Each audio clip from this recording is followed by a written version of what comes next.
if compulsive behavior that we don't like is caused by repressed negative emotion, then solving that and leveling up means letting go of that emotion. So how do you do that? Transcending levels of consciousness, of course, shows us how to move from one level into another. The willingness to let go of the payoff. And if you feel like you're stuck anywhere, there's only one rule. You don't have to worry about, you really don't have to worry about all these things here, all these negative feelings. All you have to figure out is one thing. There's only one thing you only have to surrender. The payoff you're getting from whatever positionality you're stuck in. That's all you got to let go. You don't have to let go of hating people, being afraid. You don't have to let go of wanting to be a terrorist. All right, so it's the pleasure, gratification, and satisfaction that you get out of that position. That's what you're stuck on. So you understand? You still hate your mother-in-law.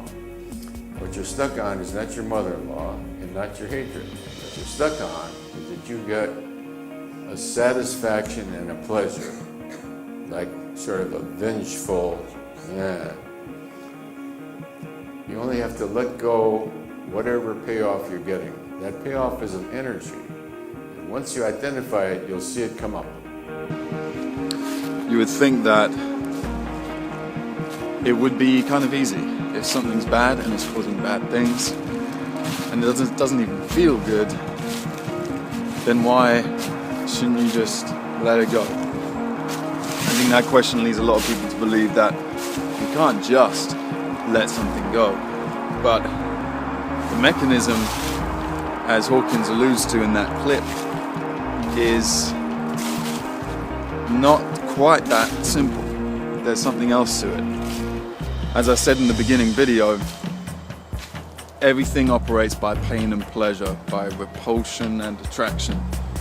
So if we're holding on to something, there is something to be gained from holding on to it. I'm sure you've heard about this before as well, the benefit.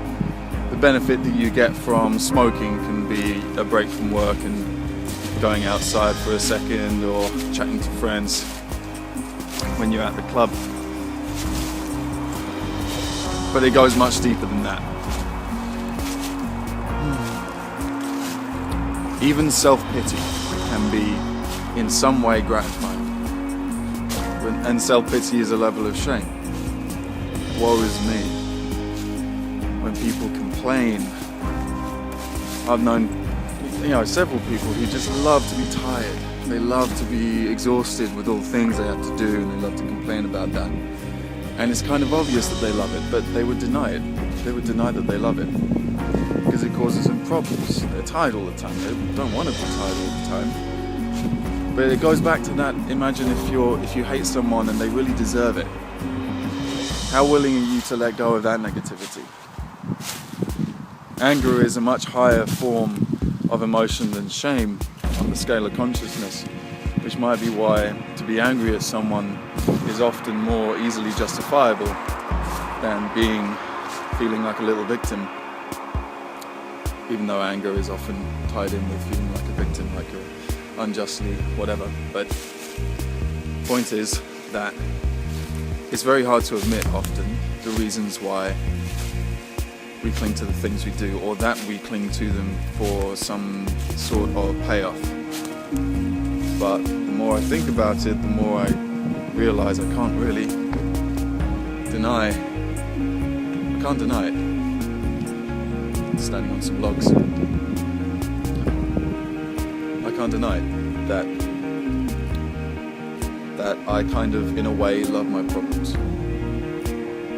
Every negative thing that's holding you back from enlightenment is due to the payoff that you're getting secretly from the ego. You say, oh, I don't get anything payoff. Oh, yes, you do. You get... There's a lady that the far left is using right now, the Galper run, and she gets arrested.